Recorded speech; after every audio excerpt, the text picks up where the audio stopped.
He was a living legend. The yellow jersey is owned by only one man, Lance Armstrong. First he beat cancer, then Lance Armstrong set about dominating the world of cycling. I won the Tour de France 7 times. But as well as the success, there was suspicion. How many times do I have to say it? If it can't be any clearer, then I've never taken drugs. After years of allegations and denials, the truth was finally exposed. The champion was a fraud. The UCI would strip him of his 7 Tour de France titles. Banned for life, Armstrong confessed. Oprah, Lance Armstrong, no holds barred. So what now for sport's most infamous drugs cheat? 2 years on from the scandal, I've come to Austin in Texas to meet Armstrong. It's here in his adopted city where the American's been keeping a low profile since USADA, the United States Anti-Doping Agency, described him as ringleader of the most sophisticated and professional doping program sport has ever seen. Cycling's still big here, but these days there are few signs of the man who used to be Austin's favourite son. So how had he changed? In the bike shop he still owns here, Armstrong gave me a rare insight into his life. His first TV interview since coming clean. Lance, it's been 2 years now since you confessed to doping. What's the time been like since then for you? The fallout has been heavy. I mean, maybe heavier than even I thought. And the way that I sort of told my story or told the world through Oprah is as good a job as I think she did, or is the best job she could do for herself. You know, it was pretty brutal afterwards. So it's been tough. It's been trying. It's required some patience, but it seems like there's some light at the end of the tunnel. My biggest fear was I'd have that day where one of my older kids, my 2 youngest ones are too young to even know, or their classmates to know. But you'd have that day where a 13-year-old or a 15-year-old would come home and just be in pieces. Dad, I heard this in the hallway, or I read this on social media, or is this true, or yeah, I mean, that would rock me. It's a tough situation. I put myself in the situation, but I have a few things that I have to think about. I mean, I have 5 children. I have a significant and incredible woman in my life that is the mother of 2 of my children. I have what I view is, at 43 years old, I have, I don't know, hopefully another 40 years at least. Maybe I'm not even halfway. So I have another phase in my life that being a recluse or clamming up wouldn't help any of that. Our lives went from 100 miles an hour down the highway where you're supposed to go 55. They went to 10. I didn't like 100. I hated 100. I don't really like 10. I'd be happy with like 5 under, like 50, 55 maybe. You said you didn't cycle anymore, go on group rides. Have you fallen out of love with cycling? The last ride that I ever did was a big ride in Southern California, November 5th. And it's always the same vibe. Like, I roll up, and it's sort of like, oh, cool, Lance is here. And then it's like, wait, I don't know if that's cool. And then they look around, and they're like, is this cool? And then they check with each other. And then ultimately they settle on some place where it's like, yeah, I guess it's cool. But listen, I don't need to walk into a place where everybody's, getting me off. I mean, I don't need that. But nobody wants to walk in that room where everybody looks around. It's like, so maybe we're just not there yet.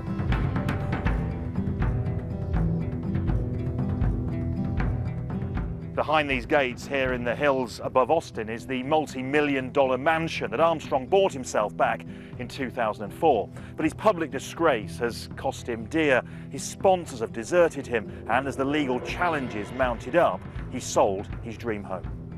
What has been the financial toll? Can you put a figure on it? Is that possible?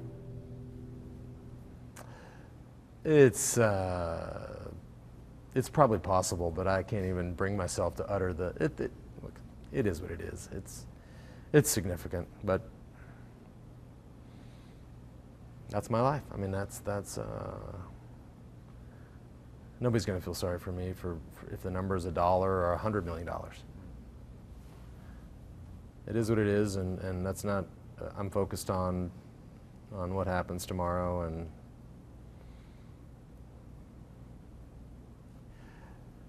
you know, for me, life is it's still it's thinning out, but there's still those things hanging over me that I need to get rid of, and I look forward to a time where, you know, lawyers aren't on the top 3 calls every day, and you know, kind of all you care about is how your kids are doing in school, and you know what their weather's like, and you know, the great day you had with your family, or what. I mean, those are the things that I need to get back focusing on. I mean, I would love at some point to be in a place, and again, I may never be here, to help people. It's something that I never really cared to sort of advertise. It got advertised, but it was, I'd love to be back. And it's, I guess on a private level, I still do it on a one-on-one basis almost daily. You can still inspire. You've discovered this, have you? People still are inspired by you. You can still help people, give them belief, regardless of what's happened. There are still those people out there. The group is, that audience is smaller than it was before, but it doesn't matter. I don't need a field of 1,000 people. Everybody can tell you that, I mean, whoever needs help, I'm happy to help. This is the headquarters of what used to be called the Lance Armstrong Foundation, the charity he set up in the wake of his fight against cancer. To date, it's raised over $500 million and sold more than 85 million of these, the famous yellow wristbands. But after his fall from grace, it severed ties and renamed itself Livestrong. I spent a long time trying to build up an organization to help a lot of people, and I can't lie, I mean, it hurts that that's sort of been put away and almost forgotten. And almost in some parts of this story or some parts of the world, almost discounted, as if it was a sham or as if it was PR or all of these taglines that we use. It wasn't. I mean, that was very real, and it meant a lot to me. And and listen, the cut that is the deepest, forget what the guy on the street thinks about whether or not Livestrong was a sham. The deepest cut was Livestrong saying, you need to step away. How much that hurt? Oh yeah, I mean, it doesn't get worse than that. But we are where we are, and there's no chance of reuniting with them. Is that gone forever? Well, forever is a big word. I'm not going anywhere.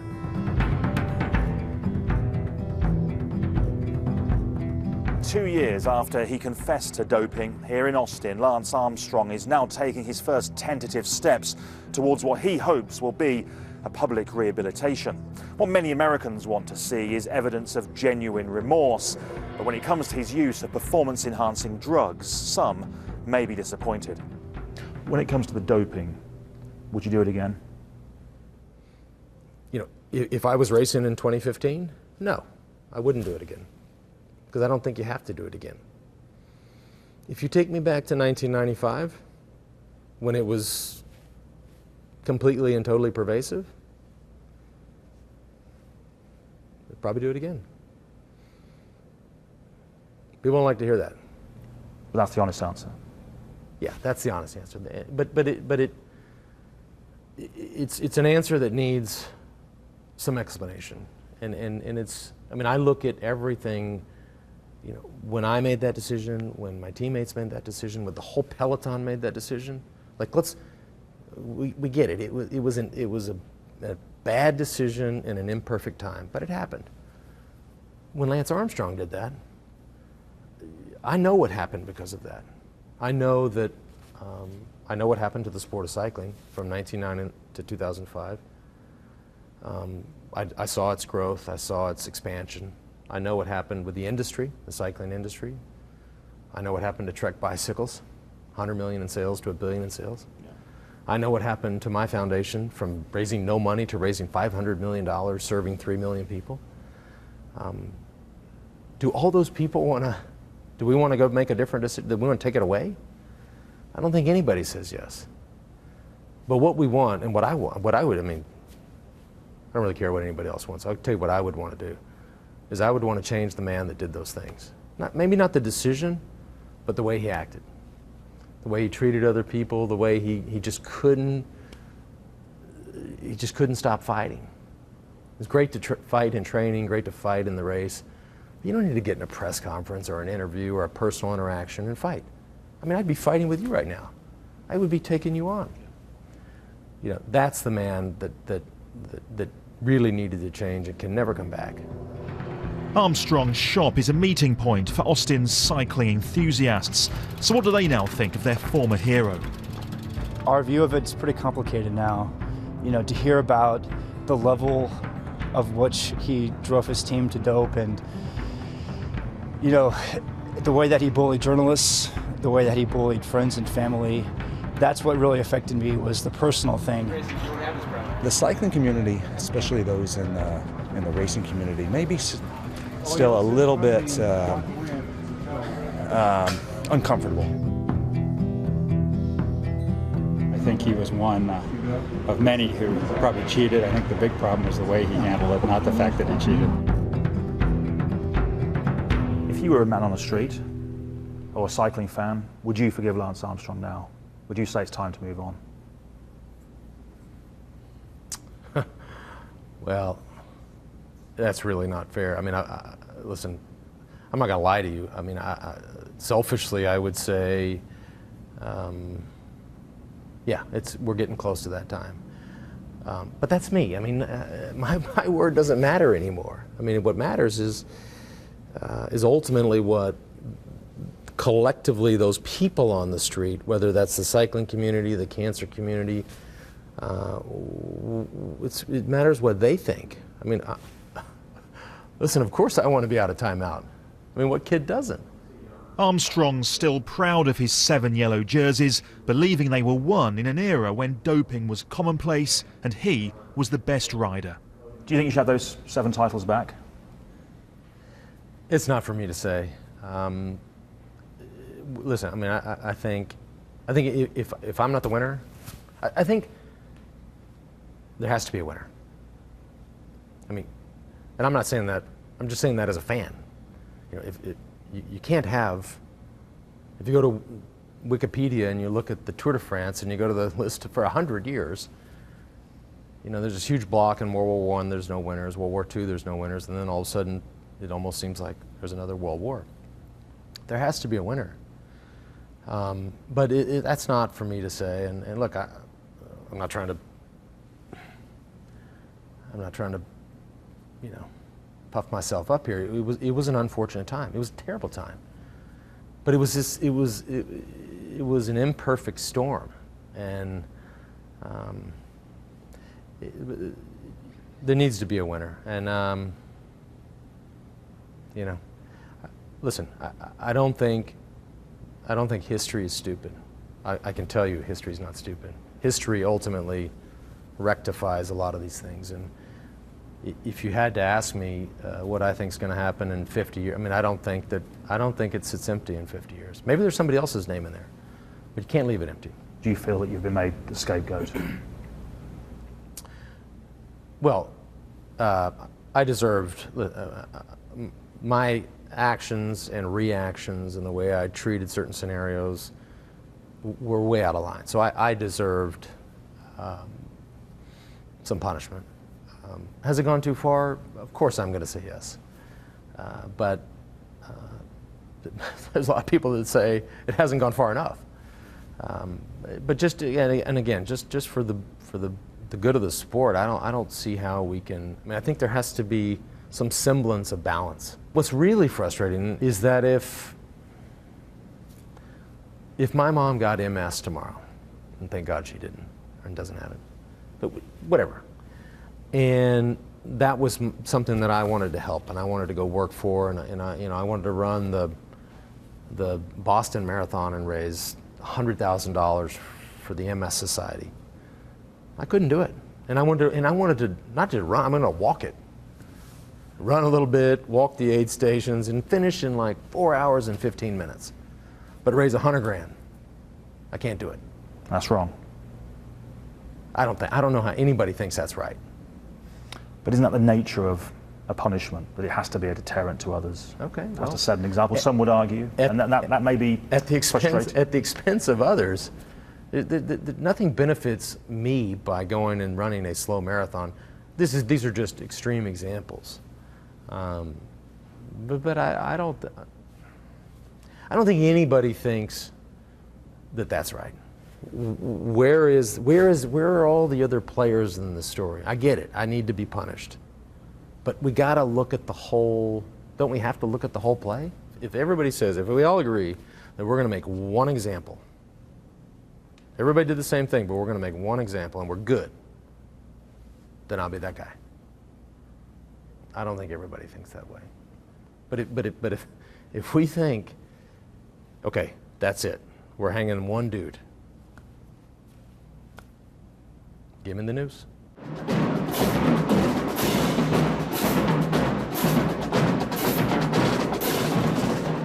Austin's been celebrating the inauguration of a new Texas governor. It wasn't long ago that Lance Armstrong was linked with that job, but since his public disgrace, of course, that's become unthinkable.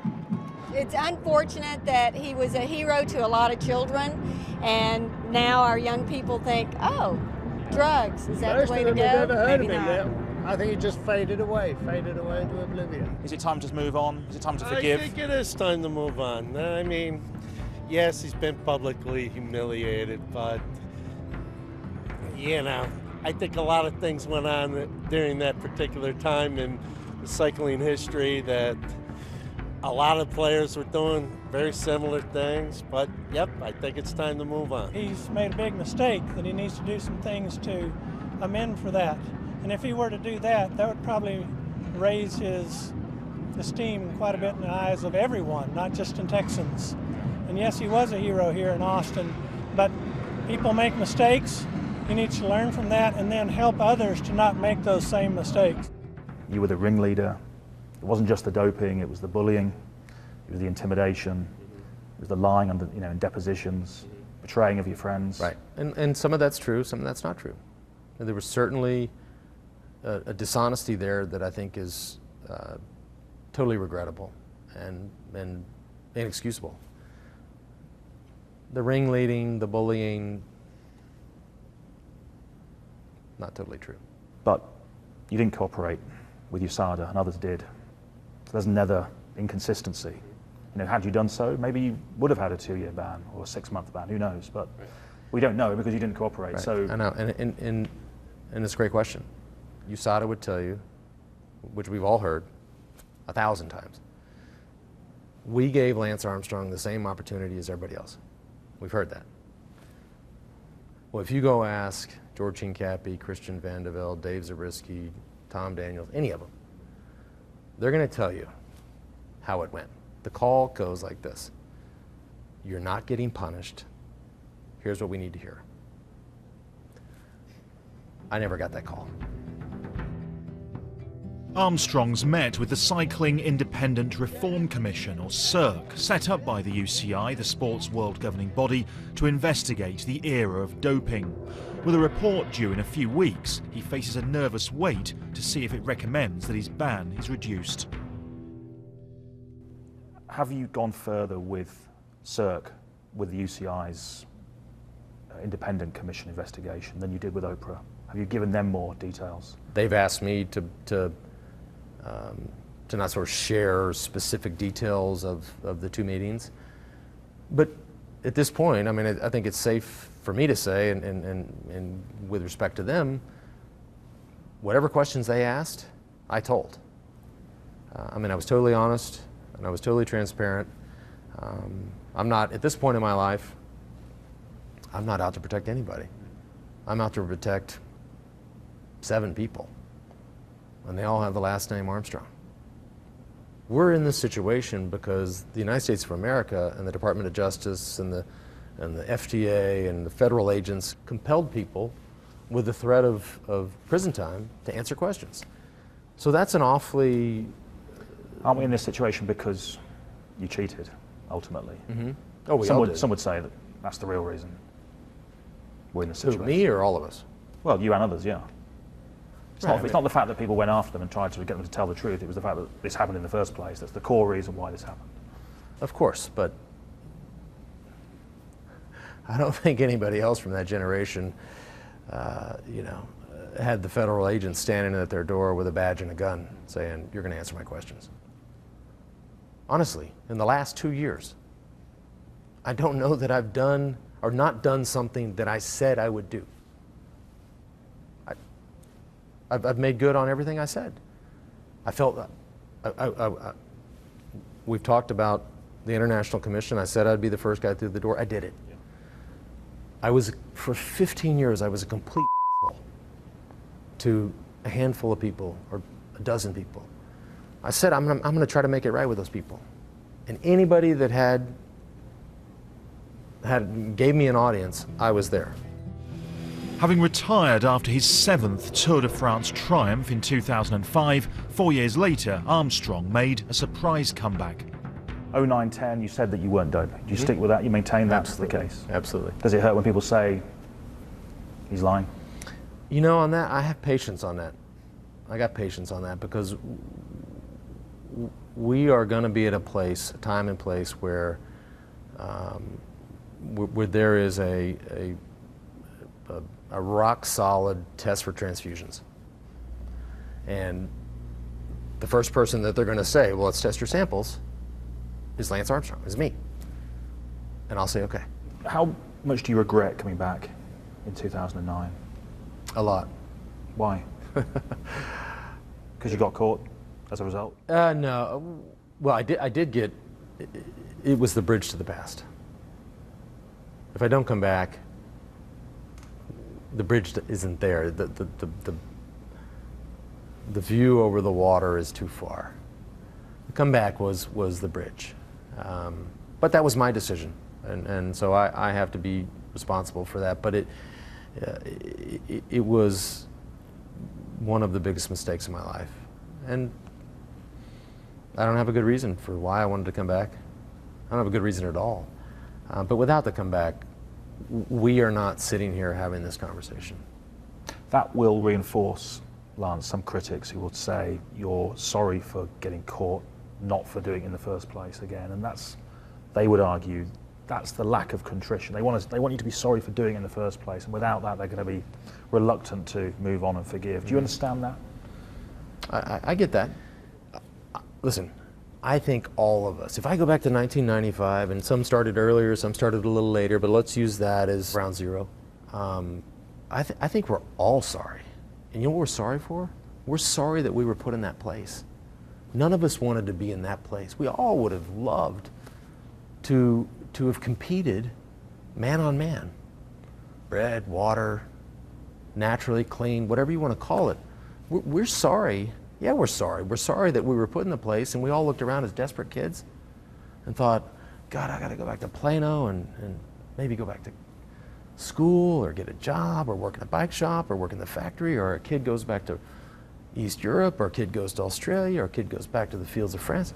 Anything wrong with that, though? What's wrong with that? I mean, yeah, you go back and, okay, you don't have the glamorous career and the millions, but at least you have your integrity. Well, maybe not. I know very few people that are left with their integrity then.